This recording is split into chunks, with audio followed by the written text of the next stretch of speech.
Welcome to Spirit Q&A, where we question spiritual authority and answer spiritual questions to give you the life quality assurance you need for the happy ever after that you deserve. Today we ask about two of the most mysterious and crippling emotions that a lot of people struggle with in their personal development and spiritual growth. What are loneliness and depression? How can we heal them? And is there a cure? Let's find out.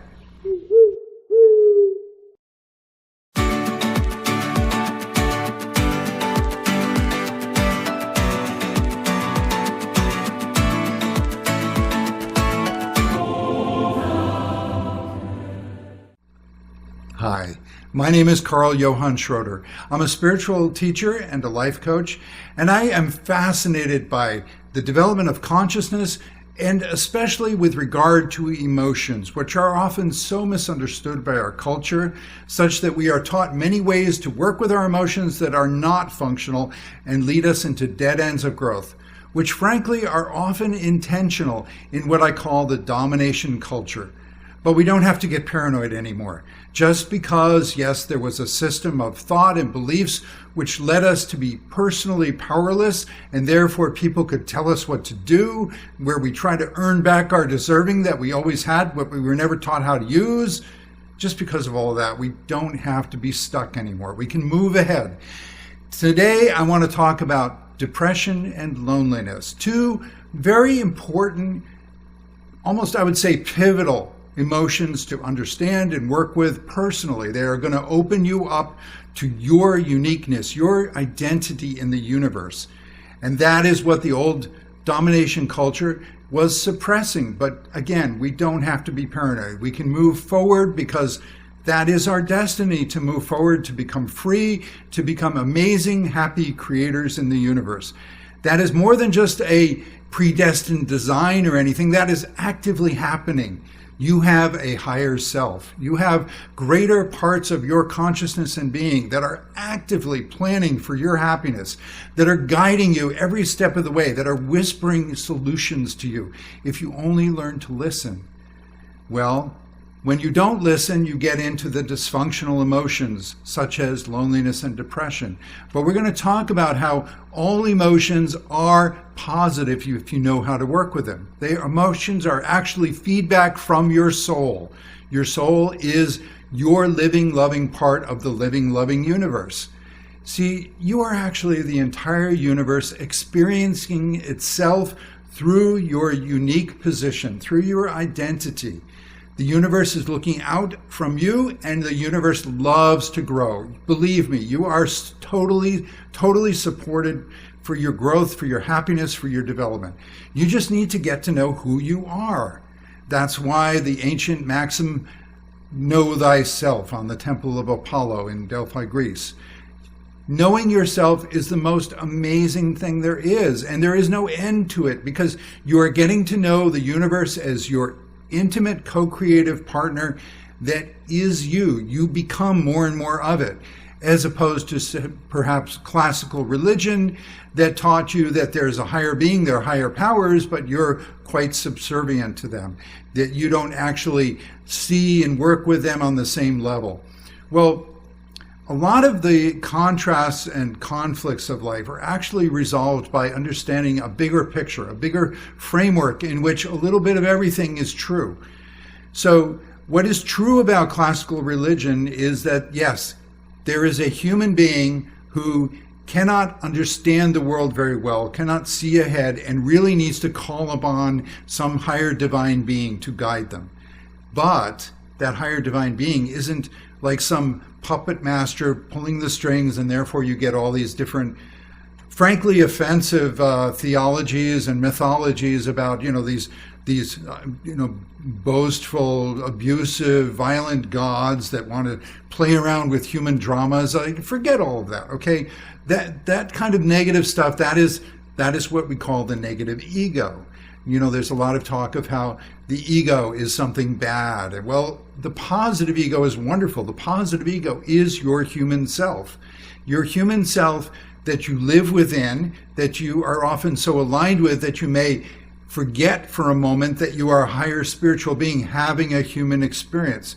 That is what Teilhard de Chardin pointed out, that you are not just a human being having a spiritual experience, you are a spiritual being having a human experience. And I would point out that it's not just either or, it is both. Sometimes you are human, sometimes you are higher spiritual, and always there are higher levels of you, greater levels of understanding and wisdom that love you, they're guiding you. Of course, they are you at higher, greater levels. Why all this subtlety and complication of like some kind of hierarchy of continually becoming a greater being?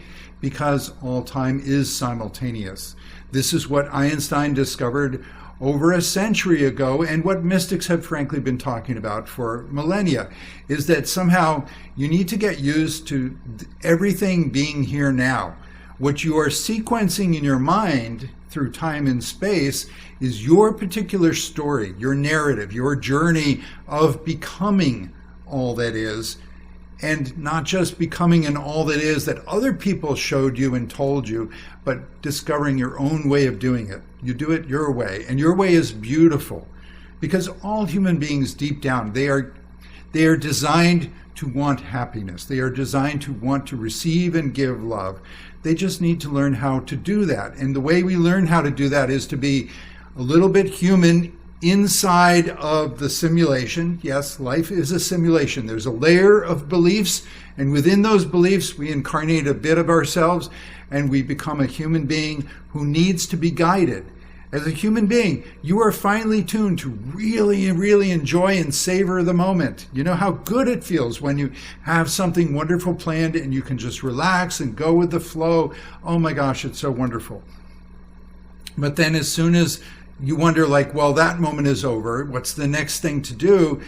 All kinds of insecurities can build up. It's like, oh my God, did I lose something good forever? Oh my God, what comes next? Oh my gosh, if I make a mistake, am I dead forever?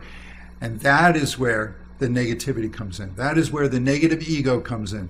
The negative ego is a human being who feels that there is no higher guidance, there is no higher love, they have to do it all themselves. Well, human beings can't do it all themselves. They are fundamentally designed to need to turn over control to the higher orders of your own loving being. So the negative ego, all negativity, is born out of a human being that feels lost and alone in the world and desperate to do something to survive. You notice that a characteristic of negativity, negative people, is that they are very self-serving at the expense of others. But that's only one kind of negativity. There is also the negativity where you are very self-sacrificing to try to benefit others and please others. Either way doesn't work. Negativity often deals with two extremes and keeps you bouncing back and forth or going around a hamster wheel of like, you're the best, no, you're the worst. You should be self-serving, no, you should be self-sacrificing and other-serving. You should be this, and then the opposite. And back and forth opposites, that keeps you locked in the negativity.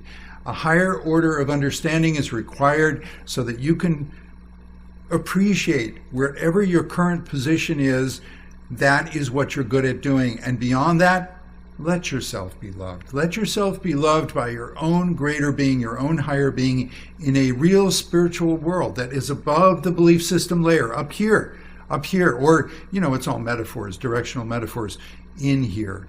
Up here or in here, deep within, you have your form of the entire universe, your source, your personality of the divine.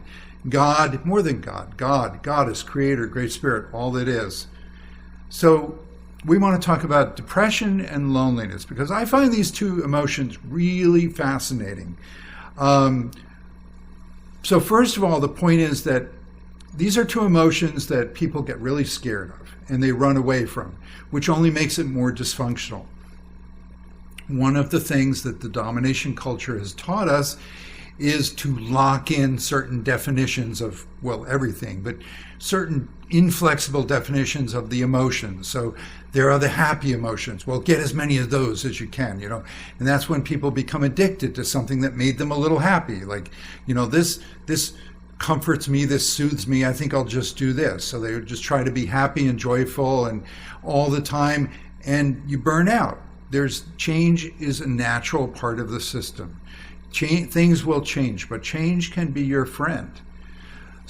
So then there are all the emotions like fear, loneliness, grief, anger, hurt, depression, anxiety, worry, guilt. Oh my gosh, there's a whole list, right? A laundry list of the more unpleasant or problematic emotions. But they are still great, great teachers and feedback from your soul. Because what happens is your soul is the part of you that is at higher levels of understanding and bliss and power, and they know that life is beautiful. And you put yourself into a human experience with the intention of staying in contact with yourself. So you go in like a deep sea diver, you go in and do a little exploration, and you come back and you report and you reconnect, and you're given a new like part of your mission, a new assignment. Try this, try that. That's what it can be like when you're really connected with your higher self, your soul, various forms, various ways of talking about your greater being. That you can be in continual guidance, continual care, continual love, learning how life works in this particular form as a human being. Well, so I want to emphasize the uniqueness of every individual, of every soul. That we have an inherent uniqueness. That is how we even exist. That is how that the great source individuates itself into all these personalities. And your personality, your individual identity is incredibly precious, incredibly rare, incredibly valuable. The whole universe wants to keep growing, funding you, fueling you, looking to you. Really, you owe it to yourself and the universe to let the universe give you the most wonderful life that really suits you so that you can continue to expand and grow. It really doesn't do you much good or the universe much good for you to stay in a compromised, unhappy position. So the emotions are giving you feedback. The difference between where you are right now as incarnated through your belief system and where you could be. So when you feel fear, for example, all emotions can be your friend. Fear is actually like a gentle giant saying, stop, figure out what's going on, don't keep going this direction. Anger is an emotion that's saying, you're putting up with something that's not right for you. Set a boundary. Anger is a strong, powerful emotion, energy to set a boundary, to set a clarity, to say, you know what? I'm not going to judge other people. I'm not going to spend time fighting. That wouldn't be me. But I have a clear sense of what's right for me, and that's it. Don't tell me otherwise. I need to do what's right for me. Let's get into these particular emotions that we're talking about. I just wanted to emphasize the individuality because you are going to be finding that you are sensitive to things that other people are not sensitive to. And that's good. The old conformity, domination culture that tried to beat everyone down to make them all the same kind of worker, and then, to try to earn anything to survive, you work hard for others, do things, obey, etc. Again, we don't have to get paranoid about that. It's a very obvious system in which individuality is stamped out. As you discover more and more of your individuality, your joy as an individual form of the entire universe, sharing your life with other forms of the entire universe, which are compatible with your form. As you go in that direction, you will find that you are sensitive to, you care about some things that others don't. Now, if those others who don't care about what you're sensitive to, if they respect you and they support you in your sensitivities, and they in turn share their sensitivities with you, well, those are some really wonderful, compatible friends. You can inspire and guide each other with more views on the universe. But when you run into those people who say, like, well, you shouldn't feel that way, you shouldn't be sensitive to that, that wouldn't bother me, what's wrong with you? Well, those are people who, frankly, they don't know themselves enough to know that this is the way the universe works, that we want to celebrate diversity, individuality. So let those people go. always go with the path of your personal response. What means something to you? How does something make you feel? That's the infinite direction of your response to situations, not the stuff out there. This world is a kind of illusion. What matters is your response to it, like a good movie.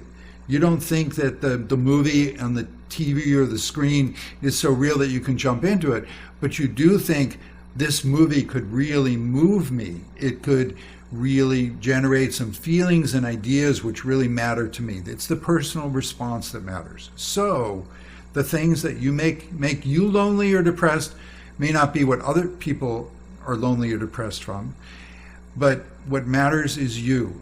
So, I mean, the first mistake we can make is choosing some kind of like conformist tribal view, society view of how things should be, choosing that over ourselves. That's going to start you down the path of loneliness and depression. So please always respect your personal experiences.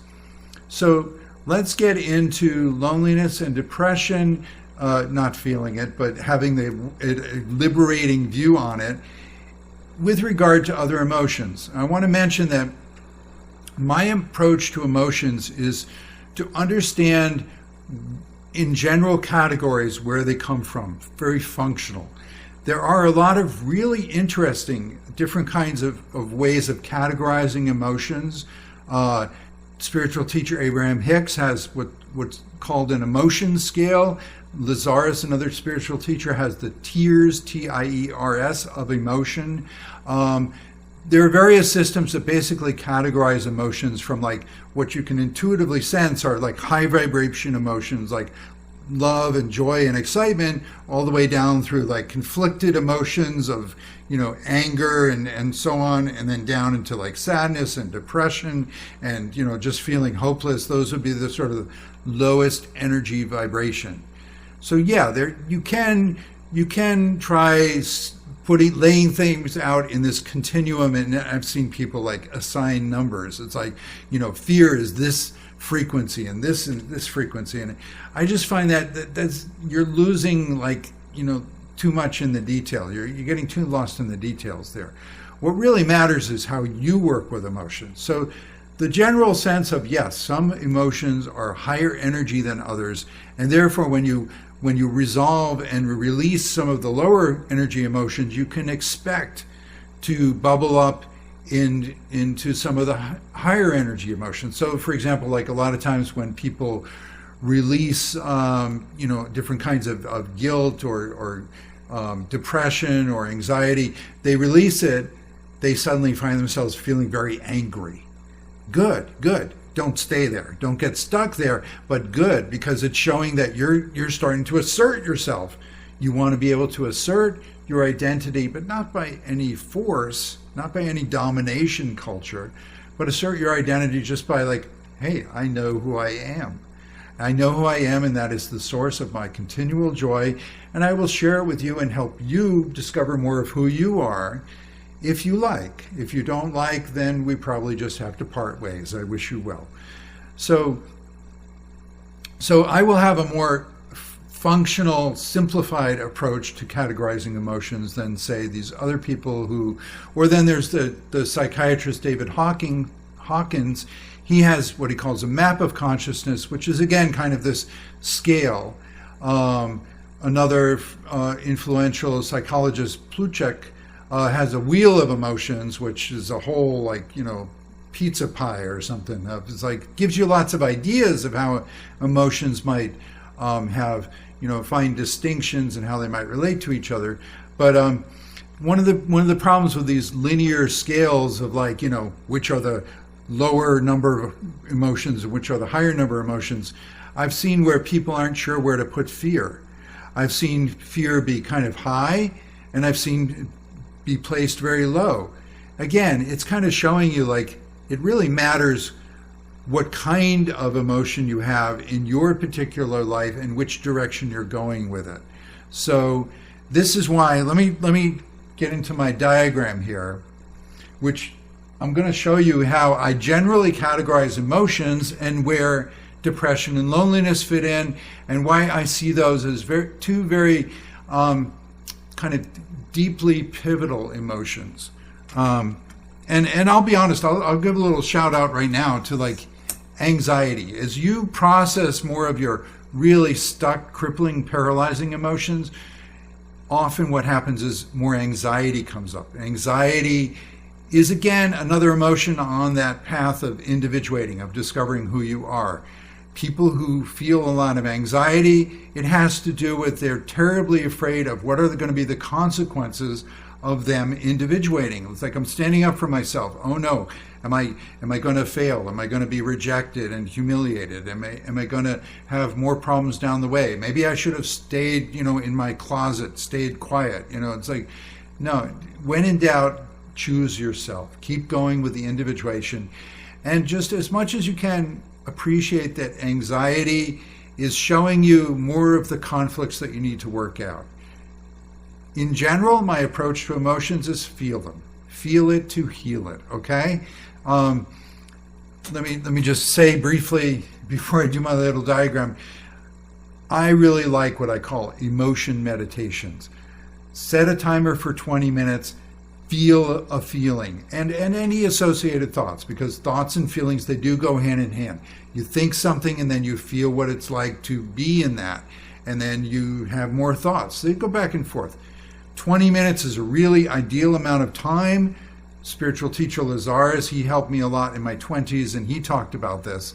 And I'd like to call it emotion meditations to emphasize this is getting away from sort of a classical, sort of intimidating view of meditation being like, you should be all like, in some pose and holding it for hours and meditative and om and no thoughts and no feelings.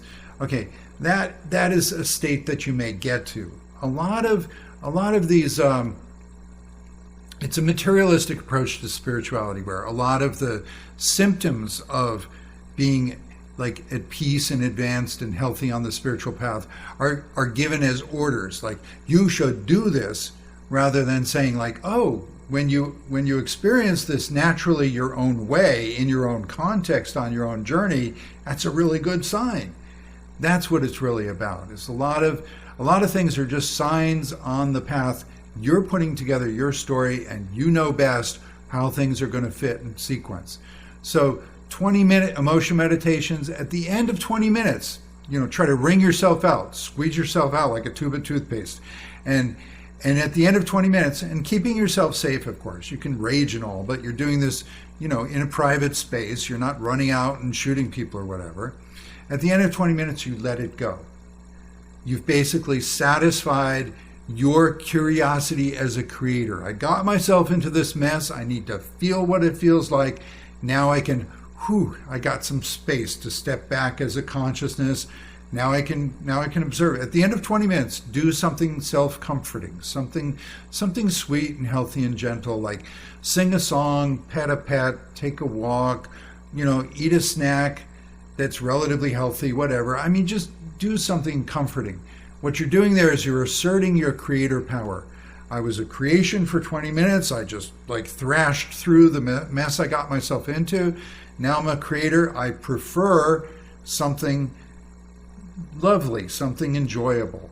You do that and just let it all go with the flow. Later, sooner or later, often sooner than later, you'll start getting a whole shift of energy, a shift of consciousness. You'll get new perspective, new solutions. You'll realize oh, I don't have to be angry that way. I can just get away from those people, or say no to this, or say yes to that, or just, you realize new possibilities for choices that will change your life, and therefore you won't have those emotions anymore. See? So it's not about the I'm better than somebody else, because I can sit there quietly meditating. It's like, no, go through the stuff, have your human experience, and be aware that you're not looking to get stuck in that. You want to get to a higher level of understanding.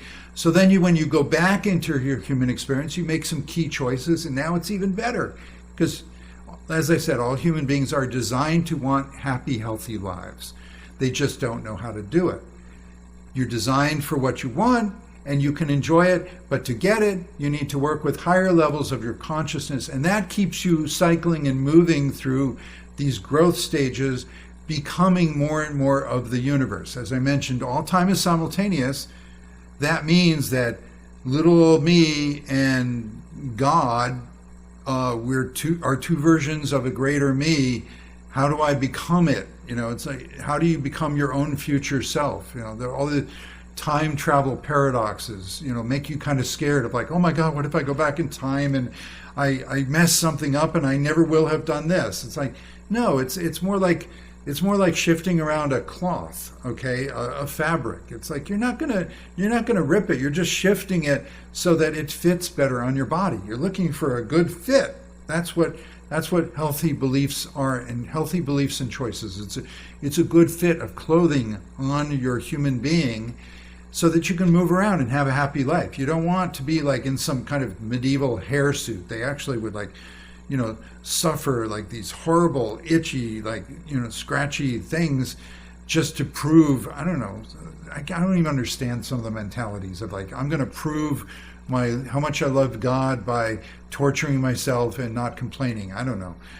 Anyway, these are some of the things we need to let go of, right? So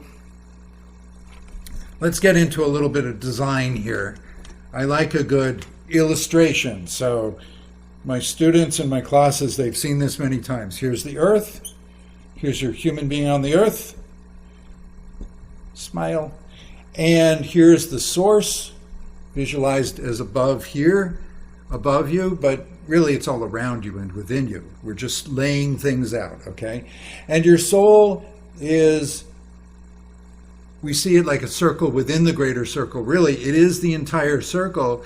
Your soul, your source is everything in a certain flavor. If I could draw it well, you would be another color of the entire source. And then if you were an animal, you would just be guided by your instincts. But there are no more human animals now that we've had enough experience. See, consciousness grows by growing out of itself and seeing where it was and then growing from there. So enough human experience, then you become a spiritual consciousness who can sort of rise up and observe, like, hey, what's going on? Like, there's these higher levels of ideals and inspiration are somehow guiding me. The point is, as human spirits, as spiritual consciousness, who is sometimes deep in the human experience, but the goal is to keep cycling back and forth and learning more about this bigger cycle and becoming more of the source, we see that there are 4 archetypal levels to the human experience. And this is really how we view these from being human. They are even more profound than we can say at this time. But let me grab another color here to label them. We're talking about there's the physical level, and you know what that is. That's your physical body, right? The biochemistry, all the stuff that hard scientists like to work with, okay? The emotional level, your feelings, the mental level, your thoughts, and the spiritual level of your values, your inspirations. Now, as I said, these are really like higher levels of consciousness that we are just touching into to perceive them as my physical body, my emotional feelings, my mental thoughts, my spiritual values and inspirations.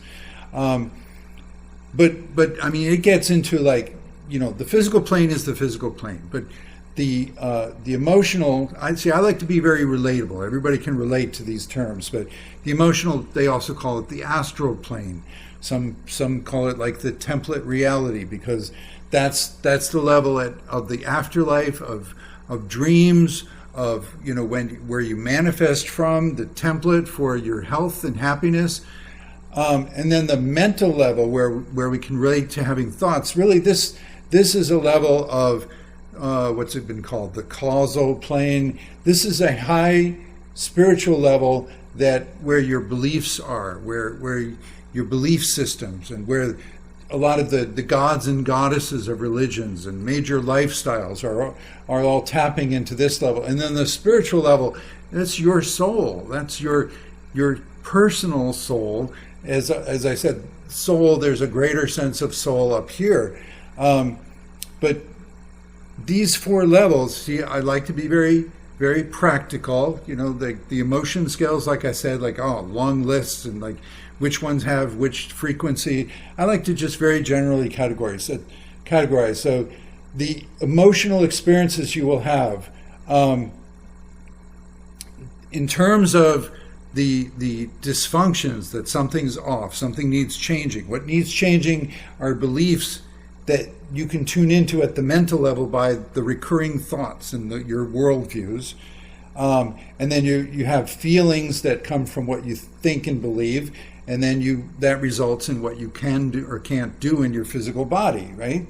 So yeah, let's write these in here. So your values, your inspirations, your thoughts, your feelings, and your body, your behaviors, your actions. So what I want to get to is which emotional categories I ascribe here. So in the positive sense, let's say I want not to be negative, but I'll focus on the dysfunctions. Okay, at the spiritual level, a really key emotion is loneliness. Loneliness, and if you handle loneliness, you're going to get belonging. Feelings of belonging. So you can imagine all kinds of emotions associated with this, but the loneliness, it's a disconnection from your values, from your spiritual being. At the mental level, all the angers. And like I mentioned, sort of the gods and goddesses, myths and legends are at the mental level. The supernatural beings who are beyond fear, but they do a lot of battle. They anger each other, crossing boundaries. So there's a lot of anger-related emotions at the mental dysfunctions level. And if you turn it into something positive, you get a sense of your purpose. Oops. Boy, that's getting messy. Okay. Anyway, the point is angers, loneliness, fears, all the kind of fear-related emotional experiences I ascribe to or relate to this emotional level, because this is the level at which, fears are about something you're afraid of something that's really not right for you. You've gone beyond the point of I'm angry, don't even come near me with that. It's like now I'm overwhelmed with like that could happen. I'm so afraid. And then the further manifestation is the hurts. Different kinds of hurt, where you actually, like, if your fears become manifest, now you're hurt, you're injured. So and again, it was like if you heal the hurts, you get into pleasures, and if you heal the fears, you get into a sense of flow, of just the ease and enjoyment of life. But see, this is why I say the loneliness, you can see that's really important at the spiritual level. It's your connection to your essential being, like who you are. Loneliness is about that. And depression definitely shows up at the physical level. When you're depressed, you can't do anything. You're just a blob, right? You just feel horrible, okay? But actually, it's coming from this level of your angers. What depression is many, many, many little angers, so many little boundary crossings, so many little things that have violated you that you're stuck. You don't even know what to do. It's like death by paper cuts. Okay, it's just so many little things are wrong. You don't know where to start. You can't even get angry. It's just like I'm stuck. I'm paralyzed. I'm depressed. So if you can handle depression, you're going to get into specific things that anger you. The angers guide you into good boundaries for you, what's right for you to believe and choose. Then you can deal more, like I said, anxiety can come up, because anxiety is a lot of, at this level, if you handle your loneliness, if you handle your angers, you're going to deal with more of the anxieties and fear-based. And then finally you would get down to like okay, let's just, but it'll be easy at this point. If you've handled all your emotional issues in your spiritual path, you get down to the physical level, it's like, well, I just cure my diseases. I just cure my hurts. I won't have those kind of hurts anymore. So let's talk about loneliness and then depression, okay? So loneliness. People may say to you, like, what, you're lonely? Just get to a party, or, get with some people, like listen to a program or something, And what they're really saying is they don't know what to do to help you connect with your true being. You need more of your true being to not be lonely, because you know that you can be lonely in a crowd, or you can be lonely by yourself. It doesn't matter. Or you can be very happy, very, very connected with yourself in a crowd, and very connected with yourself all by yourself. Just loneliness has nothing to do with this outside reality. It really is your connection within. So you need to think of it that way. That first of all, like, remember there's the human level. So in my board here, remember the human being has come down through the belief systems and the thoughts and the feelings and the bodily sensations, and the human being just has to endure all that. So when you're deep in the human stuff, that's why I recommend the emotion meditation. Don't even try to do things you can't do. Just accept your human state. And like I said, that's really your first approach in handling any of these emotions. Just like, I accept myself. And that is the core of, good meditation practice. It's just self-acceptance. Somebody really decent in Buddhist meditation or whatever meditation, they're like, let the stuff come up. It's okay. Don't be afraid to feel what you feel, think what you think, the memories, the expectations, whatever. So with loneliness, let's see. Basically, I'm suggesting that with loneliness, it's actually a really exciting moment. You got to learn to get excited about emotions. Even the worst feeling emotions, they're not going to kill you. And if you understand how to transform energy, they're actually the energy of something really wonderful coming from your true being, coming from this soul. Remember, as a human animal, you would just be guided intuitively. Well, this wave of energy is always coming through to you. However, when you're a more complex human being and you've meddled around, tinkered with these different levels of reality, and you've adopted and adapted to all kinds of belief systems, now this wave of energy that's pure from the source is getting distorted, it's getting misqualified, misapplied. So when you understand that everything is really divine energy, you never left heaven. This world is divine, but your belief systems, your definitions, your insistences on what something means, turn it into a suffering. Oh, I wanted to mention the idea of pain.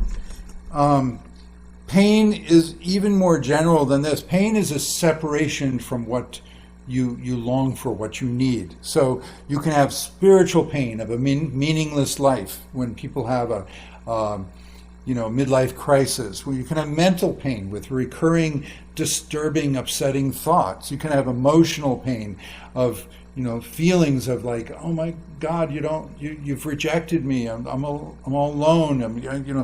Then you can have physical pain of your actual physical body is not in a state of healthy functioning. So pain is even a more general concept of separation.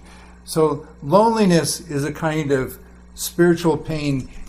You are disconnected from yourself, your true self, and your true spiritual friends. But you've got to try to remember, you got to try to imagine when you're lonely, try to see it as an exciting way, as like, actually, my loneliness means that I need spiritual connection, more of my spirit guides, spirit friends, and they are here for me.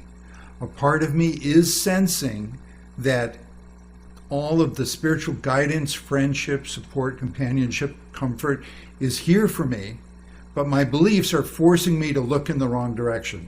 Beliefs like, well, you've got to have the perfect spouse, okay, the soulmate quest, all of this stuff. Obviously, if you're always looking for love and demanding it to be only in one form, and that form is impractical, you're not always going to be with, the ideal mate, partner, whatever. Even if you have a great mate, they're not always with you.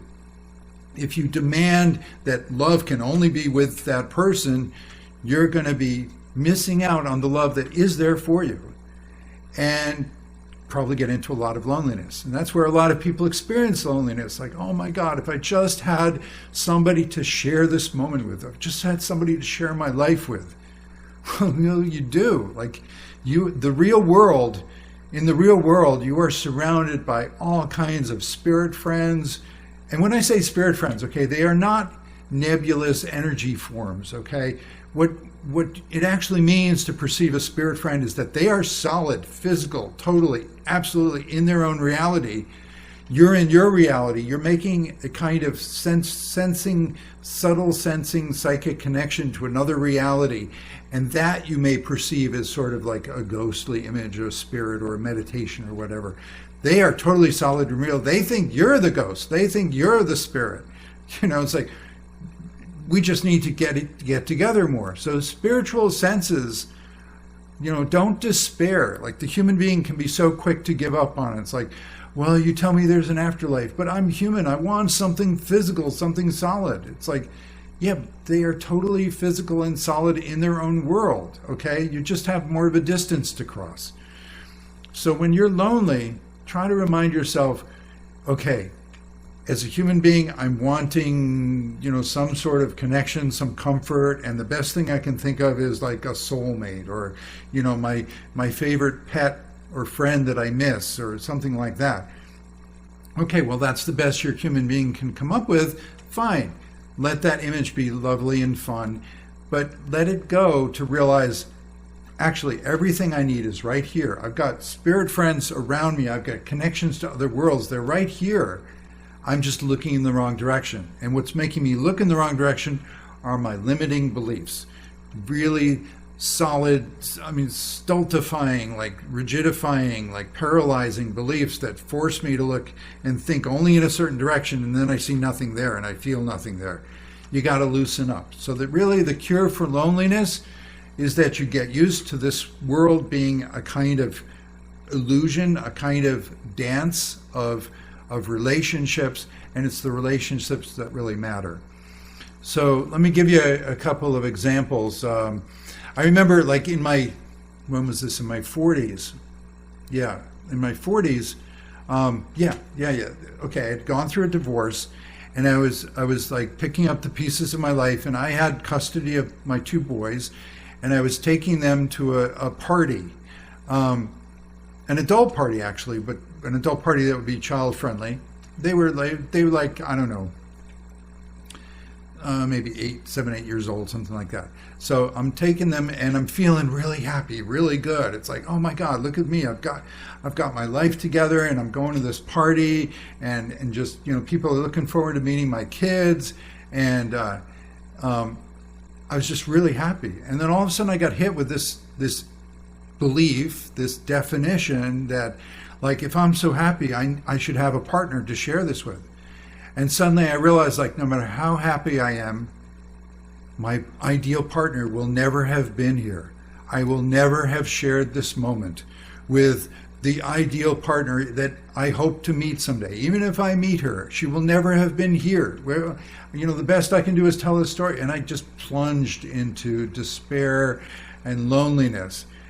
And it was such a dramatic, like almost absurd, comical kind of shift that I actually was able to step back and realize, like, wait a minute, this is ridiculous. We're saying that whenever I'm not with my perfect soulmate, no matter how happy I am, it's going to be a loser moment, and I need to go to loneliness because she wasn't there.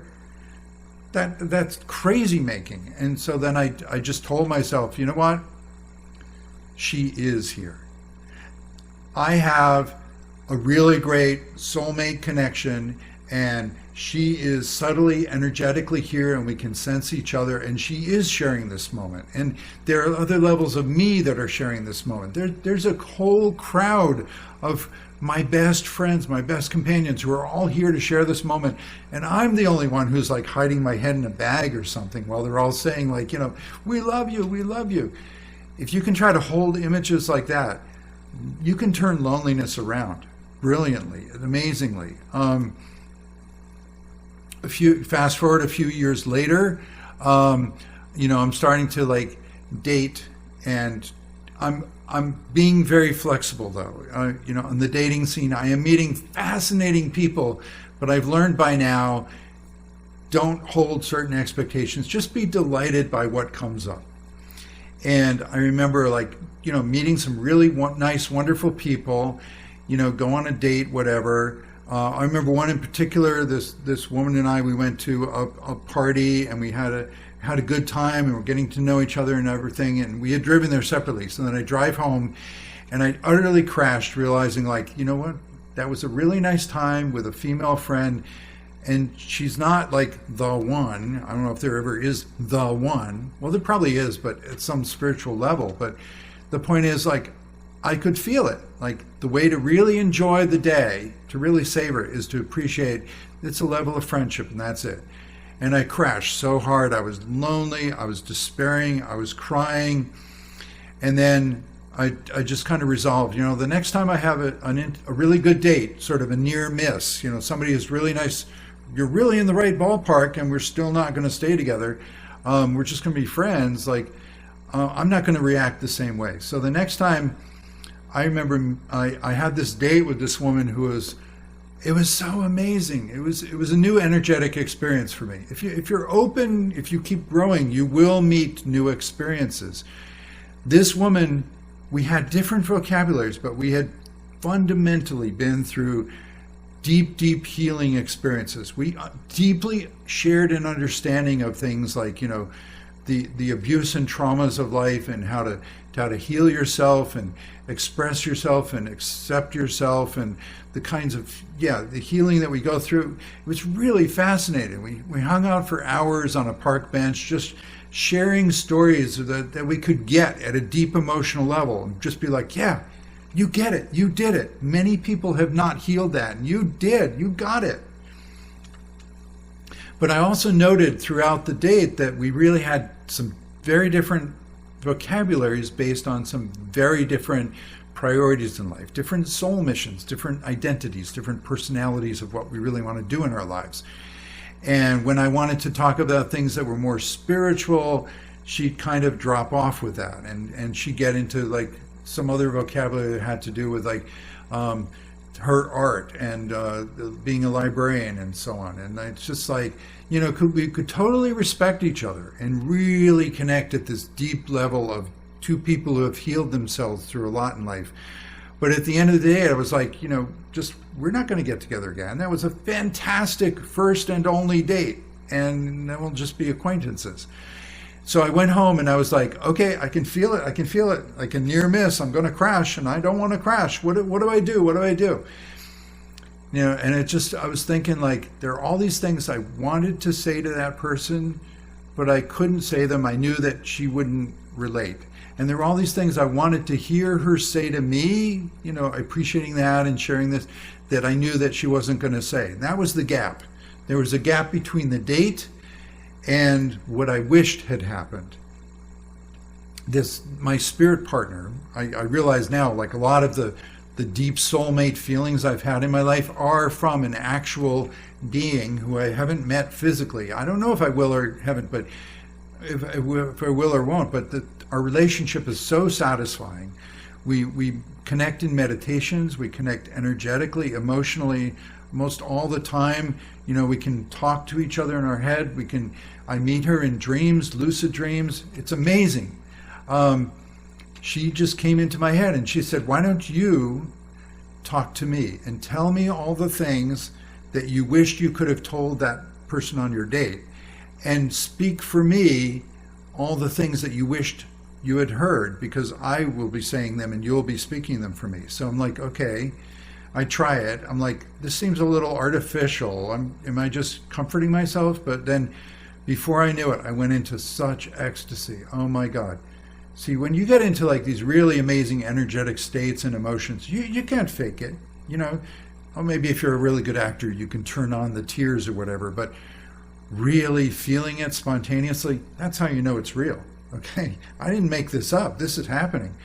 I went into such ecstasy and bliss because it was flowing. It was happening in my mind. I'm saying the things I wish I had said, and she's there listening, and she responds in the ways that I wish could have heard on my date. And it was just so incredibly satisfying. Oh my God, I actually went into a state of euphoria and bliss, like, I don't know, dopamine high. I just felt like, I call it the love buzz. I was like just warm and buzzy and you know, just drugged out in a way, love drug for not just the rest of the day, but for actually days, even weeks afterward. It was a whole new level of reality. And my partner, she said, this is the after date. From now on, Carl, when you have a great time with someone and then you notice a gap between the good time and what more you would have been ready for, the more you've been would have been ready for is the after date. Come talk to me. We're going to do it together. So pretty much ever since then, I'm like, I can just be happy and present with whatever's happening and then let it go. And I go talk to my partner and we go the rest of the way home. So to a large extent, I have cured loneliness that way, but I still get lonely at times, okay? But the loneliness, I don't buy into it. It's more of like, oh, I stumbled into some limiting beliefs that got me into an isolated human experience. Now I just need to find my way back. So loneliness more and more becomes an exciting signal to me of what's possible. Likewise with depression. Now, depression, I will definitely share, that can be a tougher nut to crack, right? But again, it's all beliefs, it's all definitions. Really just get excited when you feel depression. It's just that it's layers and layers, like I said, of little angers, little things, little boundary crossing, little things that I've put up with that aren't right for me. I don't even know where to start. So I have had a lot of problems, challenges, just challenges, right? Redefine things. Challenges in my life with depression. And yet I've gotten better and better at like working my way through it. So I call it more being depressive. Clinical depression is more like somebody's really stuck, okay? And then they get prescribed meds. And if a biochemical is good for you, then let it help you. But, you know, really, I think a natural state is like to go in and out of intense emotions all the time. So there'd be times when I am like really deeply depressed and somebody might say like, oh my God, are you like that all the time? It's like, no, you know, come back in an hour, I will have handled it. But so I call it depressive, that I go in and out of depressed states. But God, I remember in my late 20s or early 30s,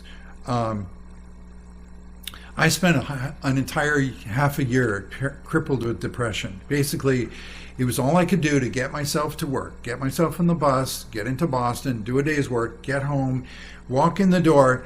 I couldn't even make it to the bedroom. I had just laid out some pillows on the floor and I would just collapse. And I would like reach up and I would turn on my stereo and I would put on this really lovely, like liturgical music that I loved. The Tallis Scholars, oh my God, it's beautiful singing. I would just let that CD play all night long, dating myself a little bit with the CD right there. Yeah, so, but yeah, and then I would wake up in the morning and, you know, get up, have enough energy to like shovel some food in my mouth and go off and do it again. Did that for like half a year. Didn't even sleep in my bed for half a year, just slept on the floor, depressed all night long. And then finally, it started to lift, and I got through it. And I think part of what helped me was I started realizing at that time in my life, I need to stop living for other people. I had done a lot of like trying to solve everybody else's problems. I had a therapist, but I would spend most of my therapy sessions trying to psych out, understand, like, how can I help my mother? How can I help my dad? How can I help this friend, that friend, you know? And it's beautiful. I mean, beautiful intention that I want to help people, beautiful ideas. I was getting some really valid stuff. The thing is, I was, like they say in airplanes, oxygen mask first. You got to help yourself first, otherwise you can't really help anyone. So it's a classic sign of the self-sacrificing, other-serving spiritual practitioner who, burns themselves out and, goes into depression or whatever because they're always trying to do things to help other people. If you do it that way, if you try to put other people before you, you're not going to be helping yourself, but you're also going to meet people who don't want any help, who actually resist you. You're going to get a lot of pushback. And I've been demonized, crazy stuff so many times. Like, I was there for someone, I had really good compassionate advice, I cared about them, and they became highly triggered and demonized me and you're the one who's making me whatever. It's because that's the way law of attraction works. I'm fundamentally rejecting myself. I'm going to meet people who fundamentally reject themselves and reject me, and the whole thing. It's so I had to learn in my late 20s and early 30s, if I'm going to beat this crippling depressive state, then I need to take care of myself more and just let other people have their own solutions, their own path. They'll figure it out. I'm sick of being demonized. I'm sick of being stressed out, wondering, this is the anxiety coming in, stressed out, wondering how I'm going to be, rejected, humiliated, whatever in this situation, and ending up depressed all the time, and I can't even function. So, working my way out of that, I think with depression, I wanted to share a more recent story, a success story. So it's see, basically, as you clean up your belief system, all the stuff that your human being has to live through, because, have compassion for yourself and human beings. As a human being, you have no choice. You have to live your beliefs.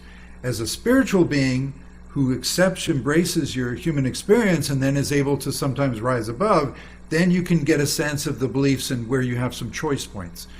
I've done a lot of choice points, a lot of emotion meditations over the years, cleaned up a lot of stuff. And with depression, understand, people say the cure for depression is get out there and do something. Retail therapy, go shopping, go do this and that. You don't have the energy. When you're really depressed, you are just the most, pathetic lump. You're I wouldn't deserve to exist, except that I don't even feel like I exist. So there's nothing you can do. So the way you got to start is self-accepting. Okay.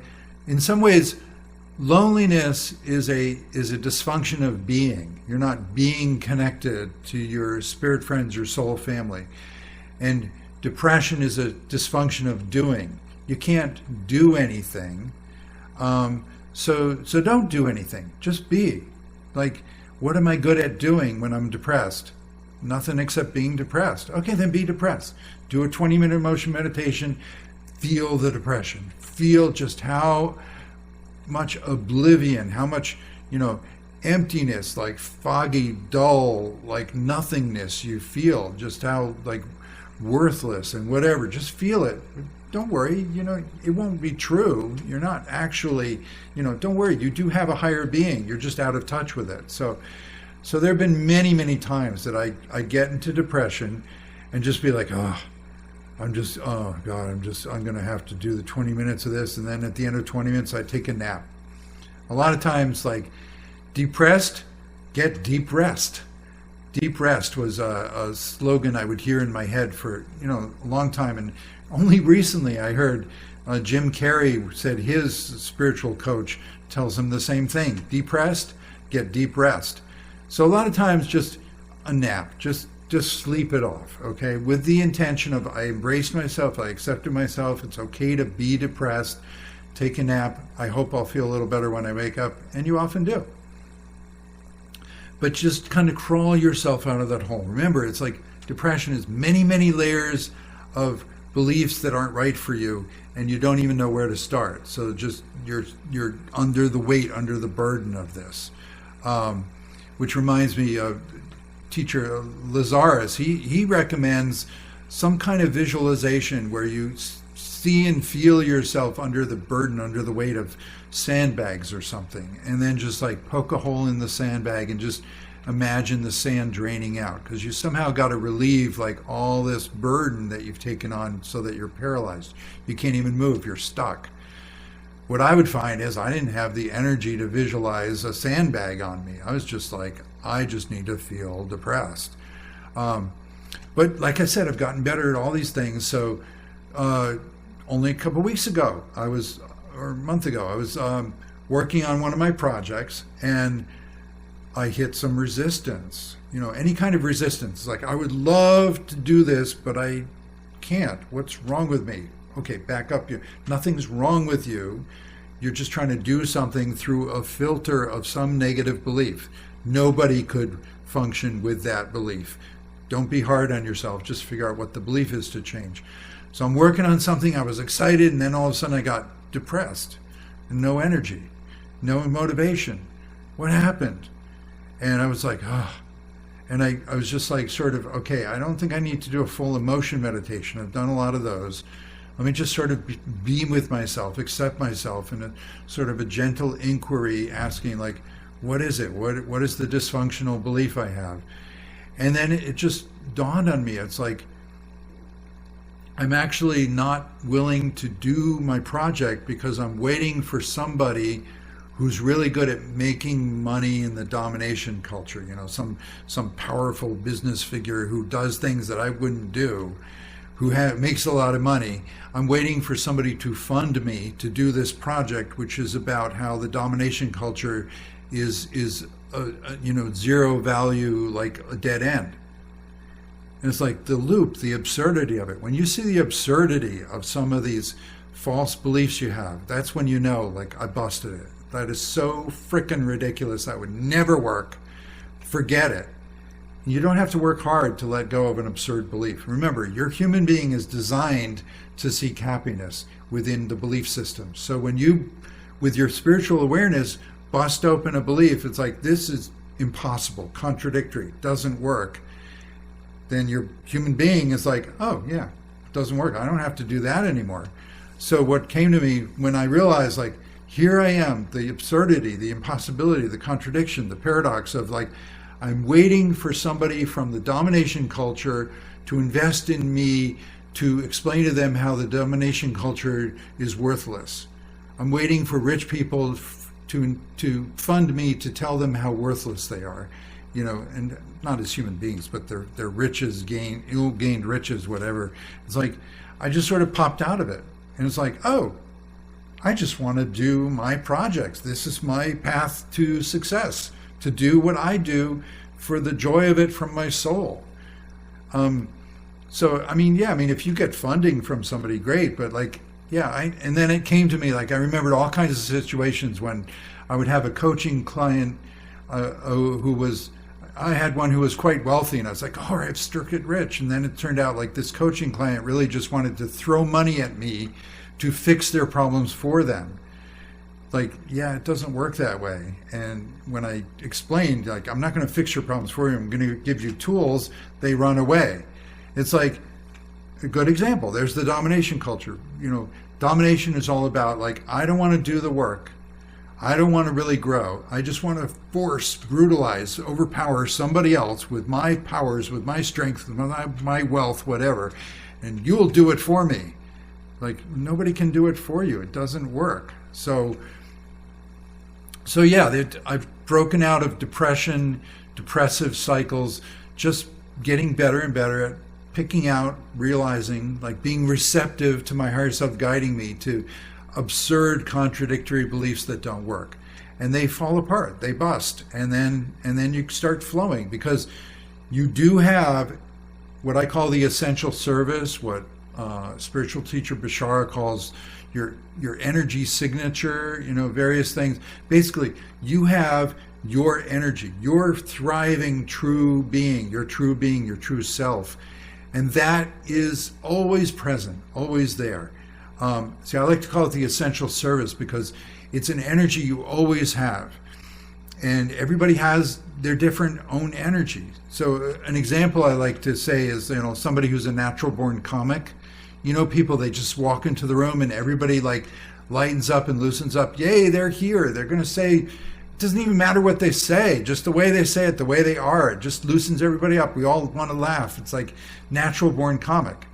And then the saddest thing is like this tragic clown, this tragic harlequin. They can make everyone else laugh from their natural ability, from their signature energy, from their essential service. They just make other people laugh, but then they can't partake, they don't take in their own energy, and they're miserable, they're sad themselves.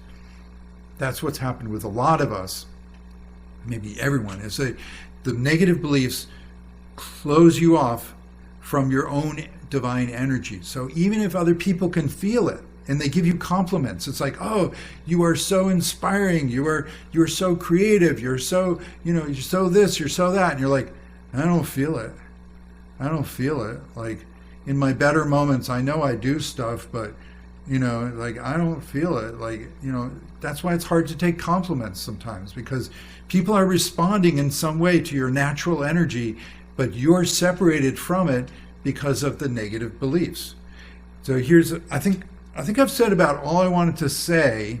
Let me just look at this. Yeah, this is pretty good here. Just make a final point here. I'm going to be making another video talking about beliefs. What are positive, negative beliefs? Positive let through the good energy, negative beliefs block it. So change your negative beliefs to positive beliefs and the energy will flow. It'll be fine. Why would anybody have a negative belief to start with? What hooks you? What keeps you in a negative belief? There's some part of the negative belief that is making a false promise to you. It's really kind of like the old stereotype of the devil. The devil is somebody who lies, inverts all the truths, and makes all these promises. The problem is that in a lot of like fantasies and classic literature and whatever, the devil can actually deliver some things, but then tries to trick you. But the real devil, your negative, your false ego, can't deliver anything. It's all bogus lies.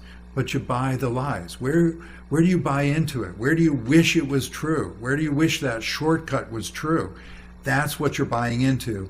And again, have compassion for your human being. Somebody dangles a nice carrot, your human being is going to go for it.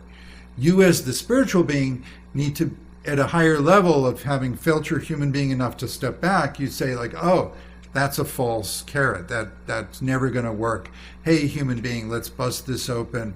And then next time I'm in the human being, like, yeah, I don't feel that anymore. I don't buy that anymore. That's not, like me saying my example, like I could do my flow and I could do my flow from now on. I'm no longer waiting for somebody who's rich from the domination culture that I can't do, because my journey is to prove how the domination culture doesn't work. So like, I don't wait anymore for somebody rich to fund me that way. It'd be more like collaborations. I'm happy to receive support and donations. I'm not saying that, but I'm saying, it's that sense of that sense of waiting for something, that feeling of like waiting for someday. That's a sure sign. Somewhere buried in there is a false promise that your human being keeps reaching for, and your spiritual consciousness, you haven't given enough a chance to see what's happening and bust it open. Take time to be with your human self enough to then rise to the spiritual level, see the false beliefs more clearly, you bust them, and then the next time you're human, you just don't buy it the same way. That's the fundament. And where do the negative beliefs come from? Well, we inherit them from society.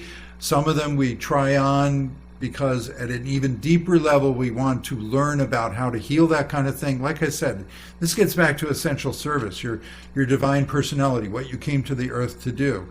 You have a unique mission. There are people who want to study things.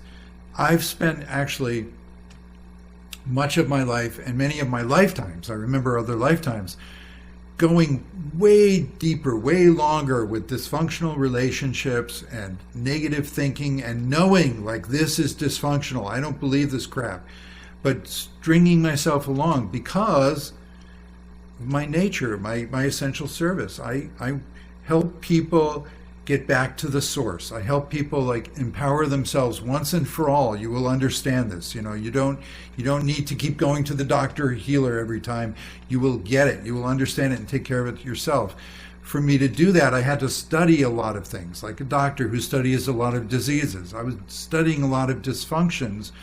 Sometimes when I tell my life stories to people, they're like, why would you do that to yourself? Why didn't you just like get rid of those people, get rid of those things? Like, I was studying them. They were, at some level, it was fascinating to me.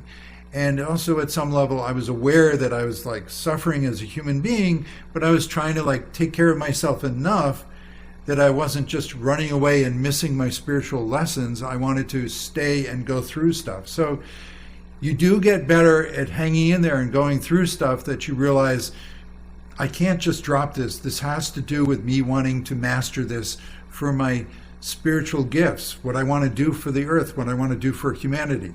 So again, like, don't let the false beliefs tell you like, you're such a bad person, you're so stupid, or the flip-flop, you're so brilliant, you're the greatest healer ever to want to hang out with these dysfunctional people. You will cure them. And it's like, no, it's not that I'm the worst, it's not that I'm the best. It's like, it's just I needed to see a certain amount of it, and yeah, it's time to go. That's where I'm at in my life. I'm like ready. I'm like, it's time to go. Like, I've understood a lot of these things.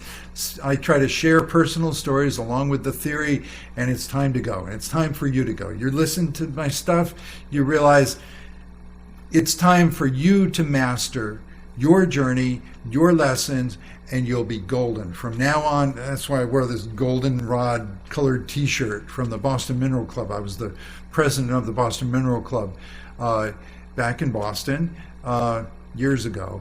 And, we did do a lot of digging for crystals and stuff. That was a really neat time in my life. You go through phases in your life and you appreciate the energies behind them. Digging for crystals. It's like digging for the truths. I don't do that anymore, but I savor and appreciate that self, that time in my life, the energies behind it. You get better and better at appreciating the energies behind life so that when these emotional cycles come, you just get excited. It's like, oh, I'm angry. I wonder what boundaries I can set that will change my life forever. Like, oh, I'm afraid of something.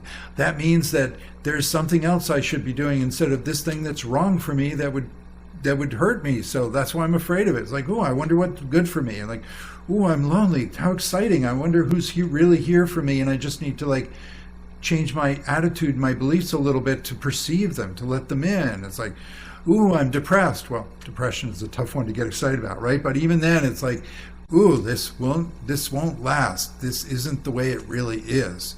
The way it really is to be joyfully happy forever, creating with your source, co-creating with the universe, amazing gifts you bring to the world. That is your true nature. So please, believe in yourself and keep pursuing it, because seek and you will find.